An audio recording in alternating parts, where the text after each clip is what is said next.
Hello दोस्तों, राधे कृष्णा। मैं नीलम तिवारी आप लोग का अपने चैनल राधे कृष्णा में स्वागत करती हूँ। उम्मीद करती हूँ आप लोग स्वस्थ होंगे, मस्त होंगे। भोलेनाथ की कृपा आप सभी लोगों पे बनी रहे।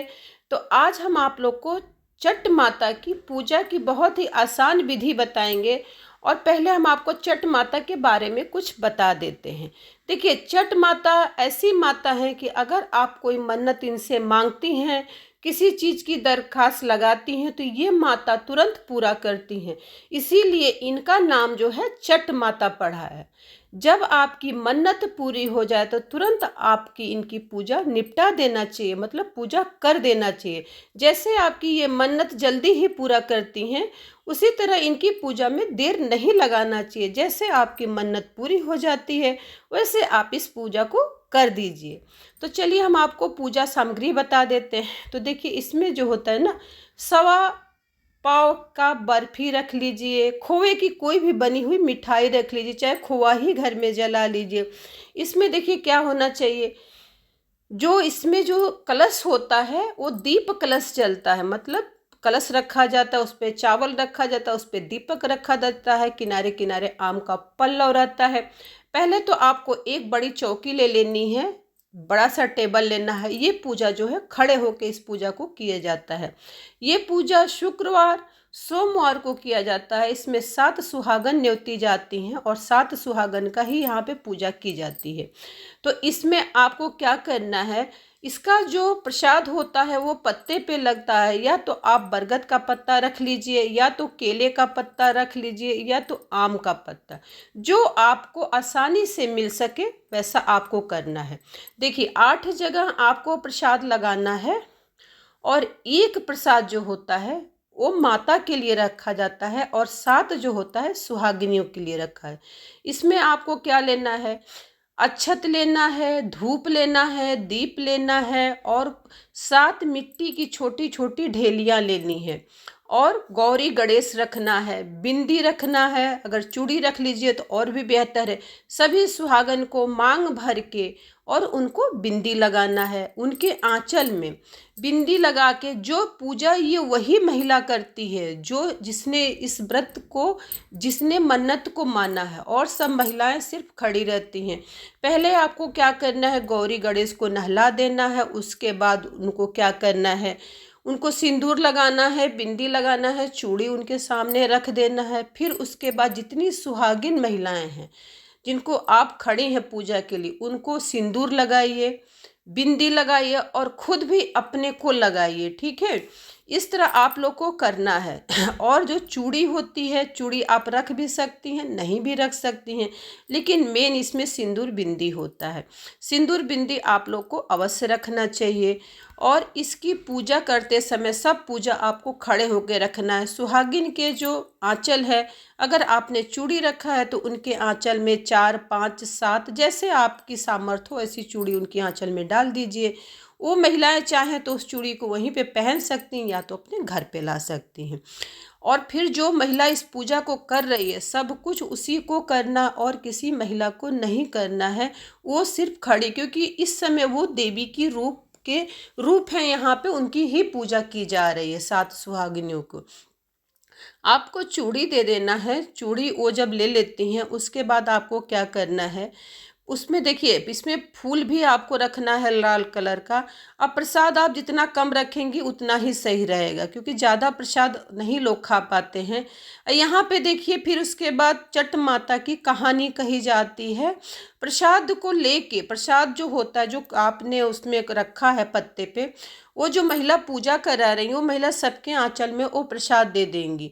वो प्रसाद लेने के बाद यहाँ पे क्या होता है, छठ माता की कथा सुनी जाती है।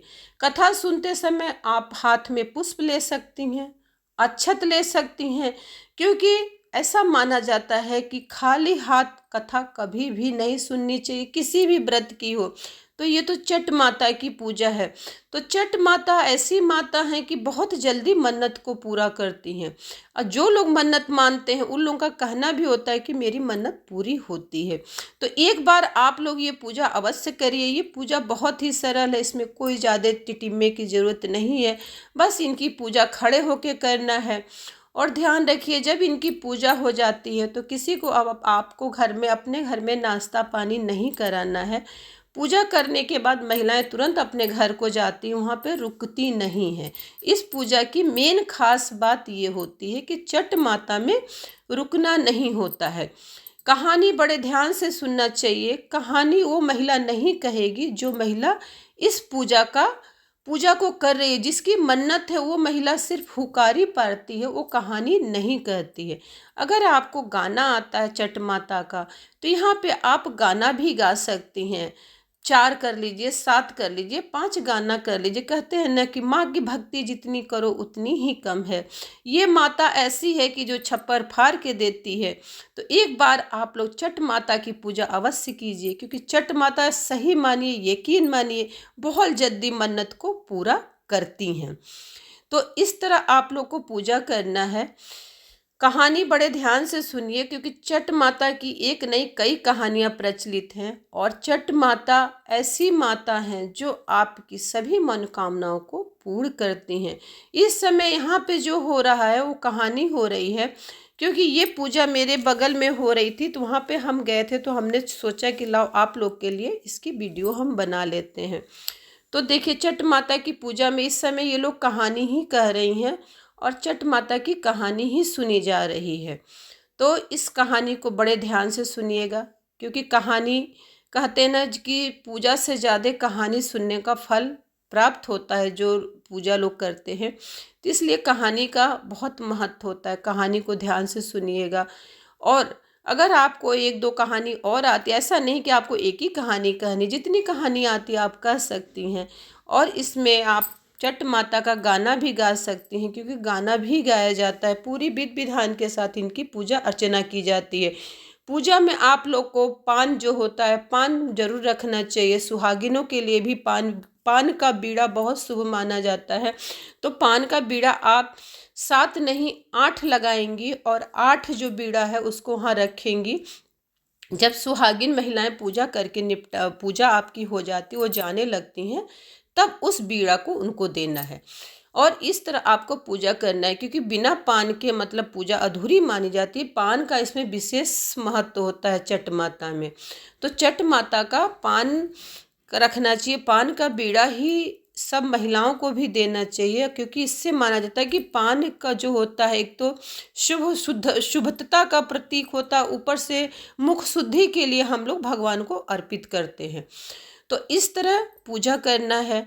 और जब आपकी पूजा संपन्न हो जाए तो तुरंत आपको कलश नहीं हटाना है। कहते हैं कि पूजा के बाद तुरंत पूजा सामग्री नहीं हटा देना चाहिए।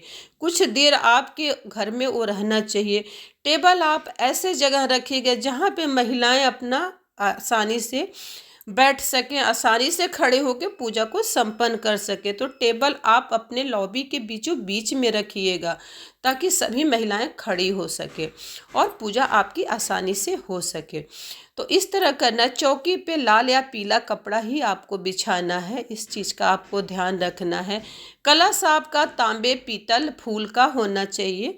स्टील का कलश आप लोग भूल के मत रखिएगा, क्योंकि स्टील का कलश किसी भी पूजा पाठ में सही नहीं माना जाता है। तो स्टील का कलश आप जितना भी ना रखें तो ज़्यादा बेहतर है। अगर नहीं आपके पास मान लीजिए तांबा पीतल या फूल है, तो आप मिट्टी का भी कलश रख सकती हैं। मिट्टी भी शुद्ध मानी जाती है। तो इस तरह आपको पूजा करना है। और फिर छठ माता का गाना गाना चाहिए। छठ माता का कई गाना है। अगर आपको गाना चाहिए तो इसकी वीडियो हम पहले ही डाल चुके हैं, आप चेक आउट कर सकती हैं मेरे चैनल पे। छठ माता का गाना आप लोग को मिल जाएगा, ठीक है। तो छठ माता का गाना गाना चाहिए। छठ माता का गाना जितना भी आपको जो चीज़ें आती हैं, फिर इनकी आरती करना चाहिए। और जब आप प्रसाद की ढेरी लगाइए तो थोड़ा सा प्रसाद उसी में से आप अगियार के लिए रख दीजिए। कहा जाता है कि जो अगियार महिला करती है तो वो डायरेक्ट माता रानी को प्रसाद मिलता है। किसी भी पूजा में अगियार का बड़ा महत्व होता है। अगियार का मतलब है कि भगवान उस पूजा को तुरंत स्वीकार कर लेते हैं। देवी देवता उस पूजा को तुरंत स्वीकार करते हैं। इसीलिए पूजा में अगियार का महत्व बताया गया है। अगियार आप लोग को करना चाहिए। तो इस पूजा में भी चट माता की पूजा में भी अगियार किया जाता है। इस बात का ध्यान रखिएगा। किसी कटोरी वटोरी में थोड़ा सा सब, जब महिलाओं को एक बराबर प्रसाद लगा लीजिए, थोड़ा सा आपको उसमें से निकाल के रख देना है अगियार के नाम पे। इसमें अगियार वही महिला करेगी जो पूजा करा रही, सारा चीज़ वो महिला करेगी, और सब जो महिलाएं रहेंगी वो सिर्फ माता रानी का ध्यान लगाएंगी यहाँ पे। और अगर आपके मन में कुछ मन्नत है तो इस टाइम पे पूजा, जिस समय ये जहाँ पे आप किसी के घर बुलाई गई हैं और पूजा में शामिल हुई हैं, तो आप पूजा करते समय अपनी मन्नत को चट माता से मांग सकती हैं। तो यहाँ पे जब आप मांगती हैं तो माता ज़रूर पूरा करती है, क्योंकि माँ की पूजा में आप खड़ी हैं, माँ के दरबार में आप खड़ी हैं, तो माता जी से जो भी मन्नत आप लोग मांगती हो पूरा होता है। तो यहाँ पे चट माता का गाना ही हो रहा है। और चूड़ियाँ जो हैं गौरी को भी आपको चढ़ा देनी है। प्रसाद आपको अपने खाना है। इस प्रसाद का यही नियम है कि प्रसाद वहीं पे ख़त्म किया जाता है, इसका किसी और को नहीं दिया जाता है।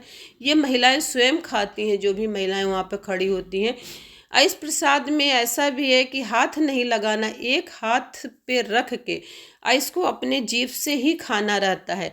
इसीलिए आप जितना कम हो सके उतना कम आप पत्ते पे प्रसाद रखिए, ताकि हर महिला उस प्रसाद को आसानी से खा सके। ऐसा ना हो कि आपने खूब ज़्यादा प्रसाद रख दिया और महिलाएं न खा पाएँ। तो इस चीज़ का आपको ध्यान रखना है। 1.25 किलो मिठाई, खोआ बहुत होता है, 1.25 किलो ही आप लोग रखिएगा। सवा इसलिए लगाते हैं कि सवा शुद्ध माना जाता है। 1.25 किलो, 1.25, इस तरह सवैया ही लेके, जैसे इसमें चट माता में, अवसान माता में सवैया के हिसाब से ही प्रसाद चढ़ाया जाता है। तो इसको आप लोग को ध्यान रखना है। और इस पूजा में आप लोग को नीला और काला कपड़ा बिल्कुल पहन के शामिल नहीं होना है, और भी कलर आप पहन सकती हैं, क्योंकि कहा जाता है कि देवी की पूजा में जितना ही चटक लाल पीला हरा पहनिए उतना ही अच्छा होता है। गुलाबी कलर पहनिए, बस काला और नीला को आप लोग को नहीं पहनना है। इस चीज़ को आपको ध्यान रखना है।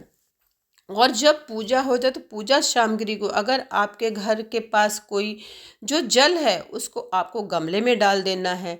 जो अक्षत है वो चिड़ियों के लिए छत पे रख दीजिए, ठीक है। और सामान जो है उसको कहीं पे विसर्जन कर दीजिए। अब देखिए यहाँ पे अब ये लोग अगियार कर रही हैं, इन लोगों की अब मतलब कथा समाप्त हो गई। उसके बाद देखिए यहाँ पे क्या किया जा रहा है, यहाँ पे आरती की जा रही है माता रानी की। तो आरती सभी महिलाएं खड़ी होके, किसी बड़ी सी थाली में आप आरती की व्यवस्था करिए, थोड़ा सा पुष्प रख लीजिए, स्वस्तिक बना लीजिए, कपूर की आरती माँ को करिए। अगर आरती का चट माता का गाना आता है तो बहुत अच्छा है, चट माता का गाना गाते हुए आरती करिए। आरती करके फिर उस थाल को किनारे रख दीजिए, और आरती को ठंडा करना यानी शांत करना मत भूलिएगा। कोई भी आरती को उसको शांत कर देना चाहिए। अब देखिए महिलाएं यहाँ पे प्रसाद को ग्रहण कर रही हैं। प्रसाद कैसे ग्रहण करना देख लीजिए। एक हाथ पे रख के उसको जीभ से ही खाना है। सबसे अच्छा चट माता का यही सीन लगता है कि जो एक हाथ से रख के जीभ से महिलाएं इस प्रसाद को ग्रहण करती हैं। इसमें दूसरा हाथ नहीं लगाना होता है। और यहाँ पे अब इन लोगों का, ये लोग प्रसाद को ग्रहण कर रही हैं माता रानी का। और ये खोए का प्रसाद होता है, तो इसलिए इसको आसानी से महिलाएं अपना खा लेती हैं, इसमें कोई वो नहीं है। और कुछ मिठाई मत आप रखिएगा, लड्डू पेड़ा मत रख दीजिएगा। जितना हो सके आप खोआ रखिए, खोआ आसानी से महिलाएं खा लेती हैं, क्योंकि इसमें हाथ तो लगाना नहीं रहता, बस एक हाथ से ऐसे जीभ से चटना रहता है। अब छठ माता का प्रसाद खाने की यही विधि है, पूजा की यही विधि, इसी विधि से आप लोग को करना है। और जब सभी महिलाएं प्रसाद को खा लेती हैं तो अपना अपना जो पत्ते, जिस पत्ते में प्रसाद रहता है उस पत्ते को वो अपने हाथ में लेके रहती हैं। और जो पूजा कराती है वो महिला अपना आंचल पसार लेती है, और सब महिलाएं अपने सर से 5 बार 7 बार बार के उस महिला के आंचल में डाल देती हैं। और वो जो पत्ता होता उसको क्या करना, आपके अपने घर के मिट्टी को खन के वहीं पे गाड़ना। अब ताली बजाते हुए माता चट माता की जयकारा लगाते हुए उनके घर से आप लोग को बाहर निकल जाना है।